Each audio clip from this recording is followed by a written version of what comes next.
Hey everyone, so after spending a few beautiful days in Vienna, it was time to head to my next destination, Salzburg. I took a direct train from Vienna's West Bahnhof station to Salzburg, which took around 2.5 hours. The journey was really smooth and the views along the way were lovely.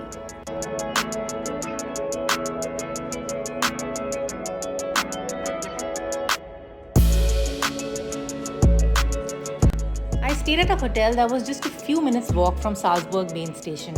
Honestly, I always try to pick places that are convenient and easy to get to. It just makes everything simpler, especially when you're traveling solo and have a lot of luggage to carry around.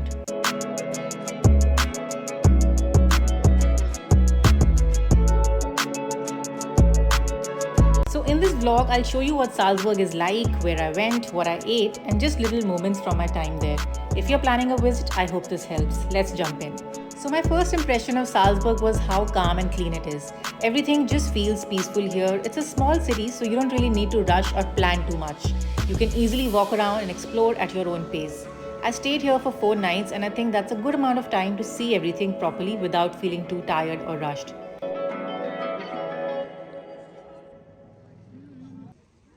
One thing I noticed is how relaxed the people are. On a sunny day, you'll find so many locals just sitting outside, sipping a beer, chatting, and soaking in the sun. Life here moves at its own slow, happy pace. A small tip, Sundays are really quiet in Salzburg, almost everything is closed, so don't plan too much for that day. It's actually the perfect time to just wander around or chill by the river.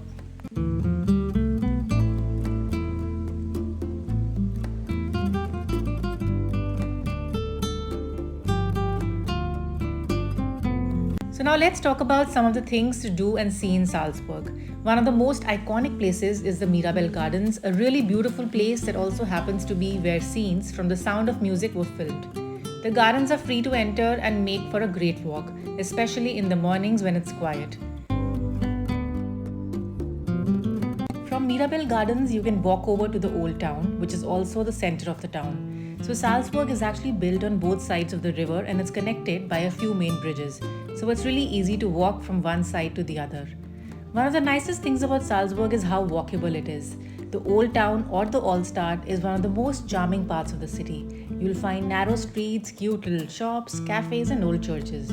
Everything is so well preserved and you don't need a map or a guide. Just walk around for a couple of hours and you'll naturally come across everything.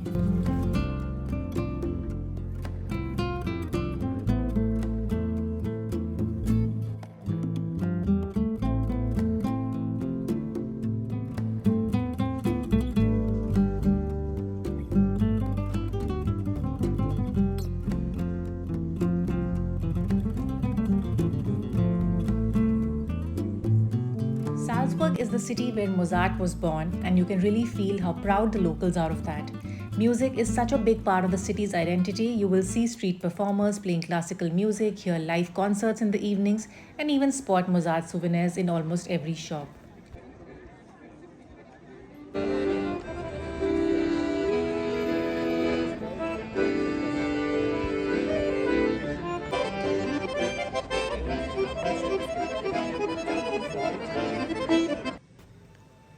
One of the highlights was visiting Mozart's birthplace, which is now a museum.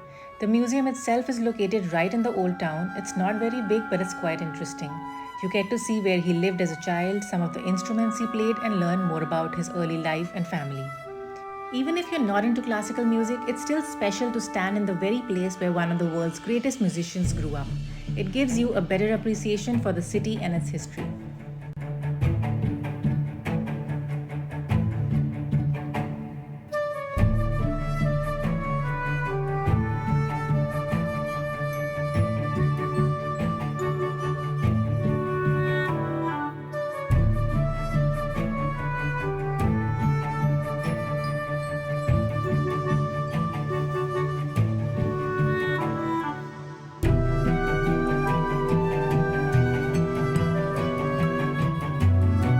Salzburg is quite a small city, and the best part is that you don't really need to use any public transport.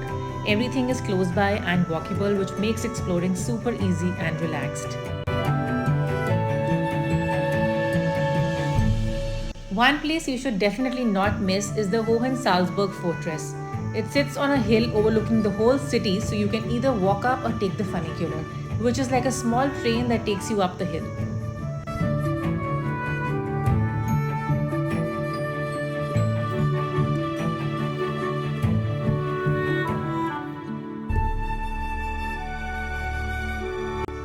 from the top is just amazing. You can see the entire city, the Salzburg River, the old rooftops, and even the snow-capped mountains in the distance.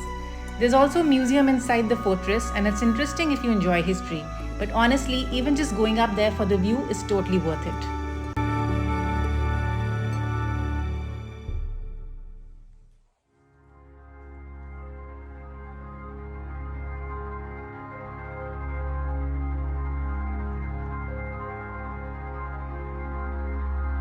While walking around the city, I randomly stumbled upon a small cemetery called Saint Sebastian's.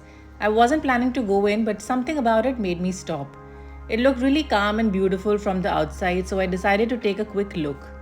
It's not very big, but the design is quite striking. There are arched walkways all around, ivy covered graves with plants growing over them, and everything feels very historic about it.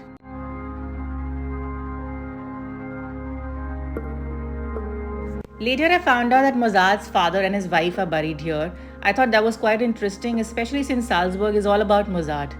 So it turned out to be quite a little break from all the sightseeing, and I'm actually glad I went in. One of the best things I did during my time in Salzburg was taking a day trip to Burchches Garden National Park in Germany. It's only about an hour away from Salzburg, and you can get there very easily. I took a direct bus from Salzburg's main station, and the bus ticket costs around 13 euros. The journey itself is quite scenic, and before you know it, you've crossed the border and you're in a different country.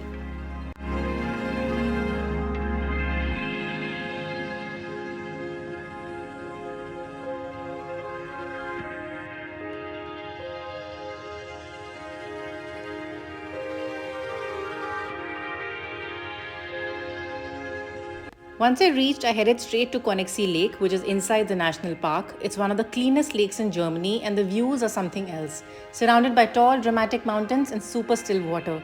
I bought a boat ticket for 28 euros, which takes you all the way across the lake to the last stop called Salit.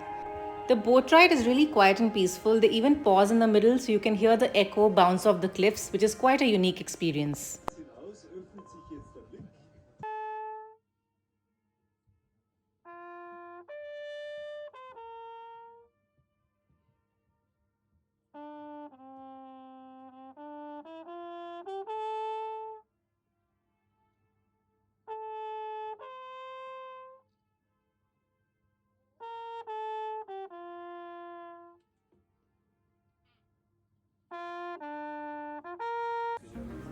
From Salit, there's a 30-minute walk to Oberi Lake, which honestly felt like a hidden paradise. It's super quiet, barely any people, and absolutely beautiful.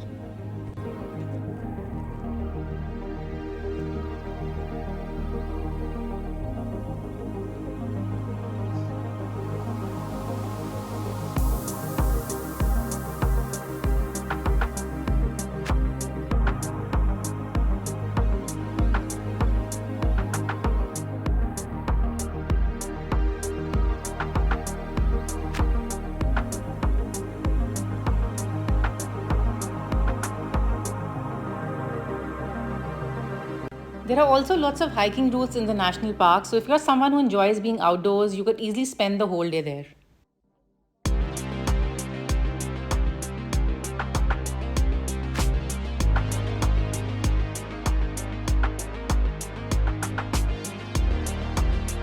On the way back, the boat makes a stop at St. Bartholomew's Church, which is right by the lake, and it looks like a postcard. Definitely one of the prettiest spots I've ever seen.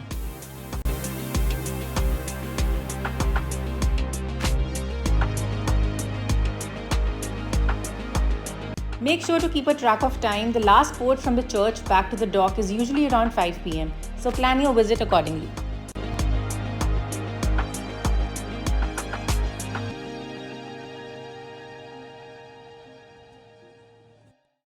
Now let's talk about the food, because honestly, food is a big part of any travel experience. Salzburg has a lot of cute cafes and nice restaurants to try. I mostly kept it simple and tried out cafe-style food, quick and really tasty. One of my favorite places was this cute cafe called Kulinarik. The vibe was really chill and the breakfast options were just perfect. I actually ended up going there twice. Another favorite of mine was this place called 220 Grad. It was always buzzing with people and had this really fancy, stylish vibe. The menu had a lot of options and everything looked great.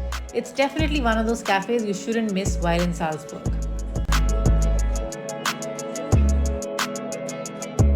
A few other cafes I liked were Ma Makers from Julia and Furo, all super cozy with good coffee and snacks, perfect for a break in between sightseeing.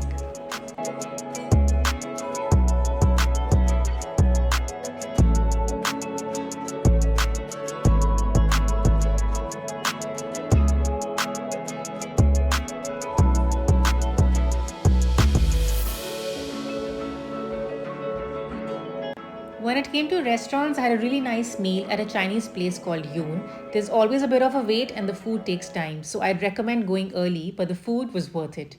And one day I randomly walked into a Vietnamese spot called Uncle Van. It seemed like a local favorite and the food was honestly very good.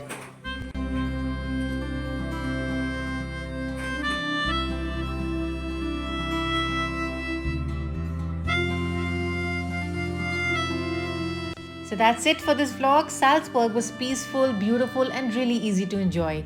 If you're planning a trip to Austria, I definitely say don't skip this little gem. Take it slow, walk around, try the local food, and just enjoy the vibe of the city. Let me know in the comments below if you've ever been to Salzburg or if it's now on your list. I'd love to hear from you. Bye bye.